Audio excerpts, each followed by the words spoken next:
আমরা সকাল সকাল এখন ভীমাশঙ্করের উদ্দেশ্যে বেরিয়ে পড়েছি। এখন ঘড়িতে বাজে 5:50 আর আমরা এখন গাড়ির জন্য ওয়েট করছি। এখনও গাড়ি পাইনি, দেখা যাক, এত সকালে হয়তো একটু প্রবলেম হচ্ছে গাড়ি পেতে, তো দেখি কি হয়। আমরা এখন পৌঁছে গেছি চাকান। ভীমাশঙ্করের যে বাসগুলো শিবাজীনগর থেকে ছাড়ছে সেগুলো এখানেই পাওয়া যায়। বাসের জন্য ওয়েট করতে করতে সকালের আলো ফুটে গেল, কিন্তু বাস আসছে না দেখে আমরা মাঞ্চার অবধি অন্য বাসে চলে যাওয়ারই সিদ্ধান্ত নিলাম। বাসে তো উঠে পড়েছি, বাট দুর্ভাগ্যের বিষয় যে আমাদের পাশের জানলাটা কিছুতেই ওপেন হচ্ছিল না। তাই আমরা যতটুকু ক্লিপ নিতে পেরেছি সেটা সামনের জানলা থেকেই।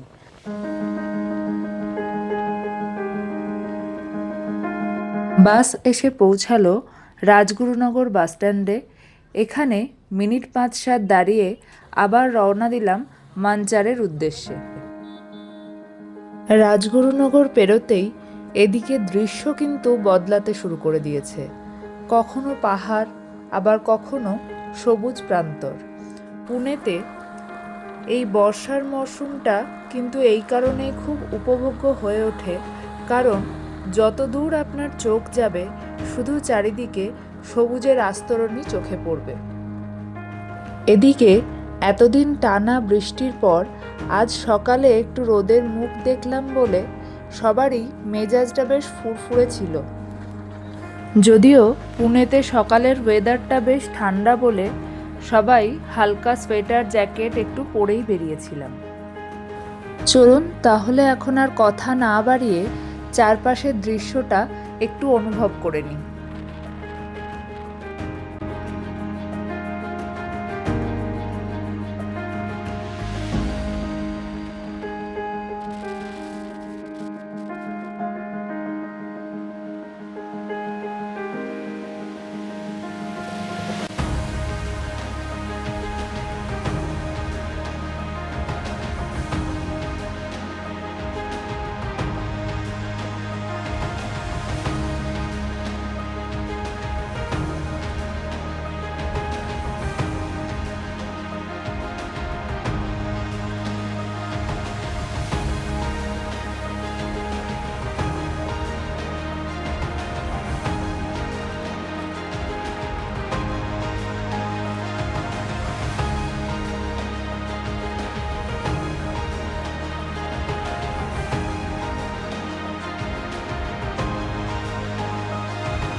আমরা এখন মানচারে এসে দাঁড়িয়েছি, এখনও ভীমাশঙ্করের বাস আসেনি।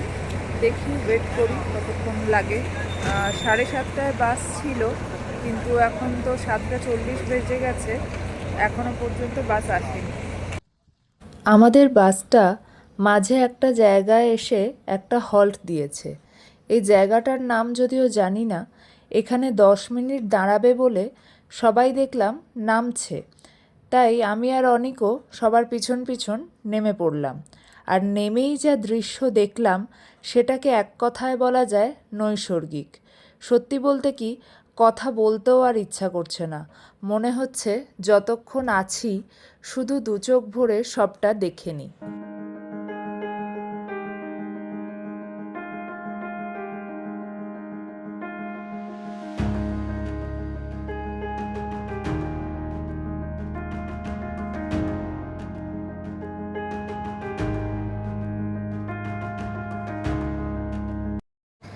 ভীমাশঙ্করে এসে নামলাম। এখন বাজে সকাল 10টা। কি বলবো ঠিক বুঝতে পারছি না। আনন্দ আর দুঃখ একসাথে হলে সেটা কেমনভাবে এক্সপ্রেস করা উচিত সেটা সত্যি কথা বলতে বুঝতে পারছি না। বাসে আমরা সিট পাইনি, তাই সেভাবে কিছু দেখাতেও পারিনি। আর দেখাতে পারলেও কতটা যে আপনারা দেখতে পেতেন সেটা বুঝতে পারছি না, কেননা এখানের ওয়েদার দেখে আপনারা বুঝতেই পারছেন পাহাড়ের ওপরে যতই বাস উঠেছে তো রাস্তায় কিছু দেখাই যায়নি। সামনে খালি এরকম সাদা মেঘের আস্তরণ ছিল, সত্যি কথা বলতে কি, ভগবানের নাম করতে করতে ফাইনালি এসে পৌঁছেছি। এই যে ওয়েদারটা ভীষণই ড্রিমি লাগছিল, বাট খারাপ লাগছিল এটা ভেবেই যে আপনাদের কতটা কি দেখাতে পারবো জানি না। বাস স্ট্যান্ড থেকে এগিয়ে এসে ডান দিকের যে রাস্তাটা চলে যাচ্ছে, সেই রাস্তাটা যাচ্ছে মন্দিরের দিকে। আমরাও মন্দিরের দিকে এগিয়ে চলেছি। রাস্তায় খাবারের দোকান, পুজোর সামগ্রীর দোকান, জামা কাপড়ের দোকান, প্রসাদের মিষ্টি যেমন পেঠা, কালাকাঁদ, কুন্দা, মাওয়া পাওয়া যাচ্ছে, এরকম দোকান প্রচুর আছে। আপনারা চাইলে এখান থেকেও পুজোর ডালা, প্রসাদ কিনে নিয়ে যেতে পারেন। এসব দোকানদানি দেখতে দেখতে মেঘের মধ্যে দিয়েই আমরা এসে পৌঁছালাম মন্দিরের মেন এন্ট্রান্সে। এখান থেকেও অনেকে পুজোর ডালা কিনছে, তবে আমরা এখানে ডালা নিইনি, এগিয়ে চলেছি মন্দিরের দিকে। এখানে মন্দিরে যাওয়ার সময় কিন্তু আপনাদের সিঁড়ি দিয়ে নিচে নামতে হবে এবং পুজো দিয়ে আসার সময় সিঁড়ি দিয়ে ওপরে উঠে আসতে হবে। তবে যেহেতু কয়েকটা সিঁড়ি করে নামা বা ওঠার পর একটু করে সমতল জায়গা আছে, তাই উঠতে বা নামতে সেরকম কোনো অসুবিধা হয় না। সিঁড়ি দিয়ে নামতে নামতেও কিন্তু আমরা দেখলাম ভিতরে অনেক দোকান আছে। পুজোর সামগ্রী, পুজোর ডালা কিন্তু আপনারা পরেও নিতে পারবেন। যেখানে ডালা নেবেন সেখানেই জুতো রাখারও ব্যবস্থা আছে। এরপর শুরু হলো বৃষ্টি। কোনো রকমের ডালা নিয়ে জুতো রেখে লাইনে দাঁড়ালাম। মুষলধারে বৃষ্টি আর বাঁদরের লাফালাফিতে ভয় পেয়ে ফোন ব্যাগে ঢুকিয়ে দিয়েছিলাম। প্রায় 2.5 ঘন্টা লাইন দেওয়ার পর একটা পোস্টার দেখে ভাবলাম আপনাদের সাথে একটু শেয়ার করে নিই। এখানে পুরুষ এবং মহিলাদের কিছু ড্রেস কোডের কথা বলা হয়েছে, যেগুলো পরে মন্দিরে প্রবেশ নিষেধ। আমার মনে হলো সেটা সবাইকে শেয়ার করা উচিত, সেই কারণে আপনাদের দেখিয়ে দিলাম। ভিআইপি এন্ট্রান্সের কাছাকাছি এসে কিন্তু আপনারা আরও কিছু পুজোর সামগ্রীর দোকান পাবেন। তো যারা ভিআইপি এন্ট্রান্স থেকে এন্ট্রি করবেন তারা তো অবশ্যই এখান থেকে ডালা নিতে পারেন। যারা ভাববেন ভিআইপি এন্ট্রান্স দিয়ে যাবেন না, নর্মালি লাইনে দাঁড়িয়ে তারা পুজো দেবেন, তারাও কিন্তু অনেক আগে থেকে ডালা নিয়ে জুতো খুলে এতক্ষণ দাঁড়ানোটা তাদের পক্ষেও কিন্তু অসুবিধাজনক। আমরা এই ভুলটাই করেছিলাম। 2.5 ঘন্টা লাইন দেওয়ার পরে পায়ের তলায় প্রচণ্ড যন্ত্রণা হচ্ছিল। তো আপনাদেরকে সেই কারণেই আমি বললাম যে আপনারা যারা লাইন দিয়ে আসবেন তারাও চাইলে কিন্তু এই কাছে এসেও ডালা নিতে পারেন এবং ততদূর পর্যন্ত আপনারা পায়ে জুতোটা রাখতে পারেন। ডালা নিয়ে পায়ে জুতো খুলে এরপরে বাকি অংশটা আপনারা খালি পায়ে দেখতে পারেন। এই ডান দিকের লাইনটা চলে যাচ্ছে ভিআইপি এন্ট্রান্সের দিকে। যারা ভিআইপি এন্ট্রি নিতে ইচ্ছুক তারা এখান থেকেই টিকিট সংগ্রহ করে সরাসরি মন্দিরে এন্ট্রি নিতে পারবেন। এই ভিআইপি এন্ট্রির জন্য আপনাদের দিতে হবে 350 টাকা। তো আপনারা চাইলে ভিআইপি এন্ট্রিও নিতে পারেন অথবা নর্মালিও লাইন দিয়ে পুজো দিতে পারেন। এইখান থেকে কোনো রকমে মন্দিরের চূড়াটা হালকা করে দেখতে পেলাম, তাও মেঘের জন্য পুরোপুরিভাবে সেভাবে দেখতে পেলাম না।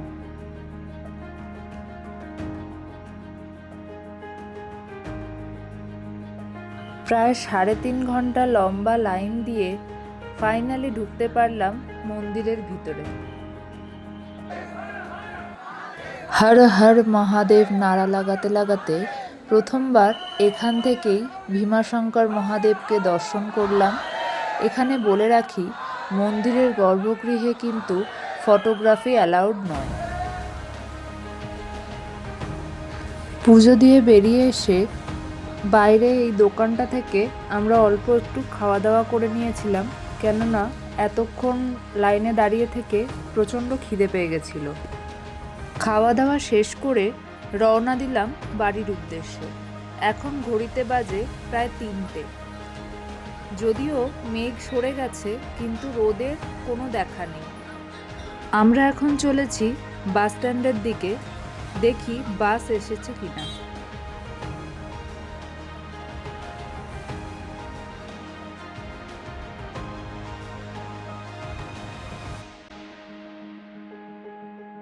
স্ট্যান্ডে কোনো বাস না থাকায় আমরা শেয়ার ক্যাবে করেই মাঞ্চার চলে এসেছিলাম। আগেই বলেছিলাম বাসে আমরা সিট পাইনি, এবং সেই সময় মেঘ এত নিচের দিকে নেমে এসেছিল যে সেভাবে কিছু দেখতেও পাইনি। এখনও যে খুব ভালোভাবে দেখতে পাচ্ছি তা নয়, তবে যতটুকু দেখেছি তাতে আমাদের মন ভরে গেছে। চলুন আপনাদের সাথেও সেই যাত্রাপথের কিছু অংশ শেয়ার করে নিই।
আমরা এই জাস্ট কিছুক্ষণ আগে ফিরলাম, তো এখন প্রায় 7:30 বাজে।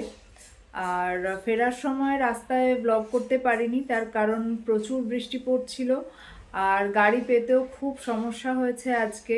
তারপরে ফাইনালি অনেকক্ষণ ওয়েট করে যখন গাড়ি পেলাম তো প্রচণ্ড জ্যাম ছিল, তো সেই করে খুব অসুবিধা হয়েছে। ফিরে টিরে আর কি এই জাস্ট ব্যাগপত্র রেখে ব্লগটা ভাবলাম শেষ করি। তো আজকে আমরা ওখানে গেছি, খুব যে ভালো করে দেখতে পেয়েছি সেটা নয়, যেহেতু বর্ষা ছিল সেই কারণে মানে সব চারদিক ধোঁয়া ধোঁয়াই আমরা দেখতে পেয়েছি, সেই কারণে আমরা ভেবেছি আরও একবার যেতে হবে। তো দেখা যাক সেটা কবে পসিবল হয়, তো তখন না হয় আরও ডিটেলসে সব কিছু আপনাদের সাথে শেয়ার করব। আজকের মতো এখানেই ব্লগটা শেষ করছি। টাটা, সবাই ভালো থাকুন, সুস্থ থাকুন, আমাদের পাশে থাকুন, লাইক, কমেন্ট এবং সাবস্ক্রাইব করুন।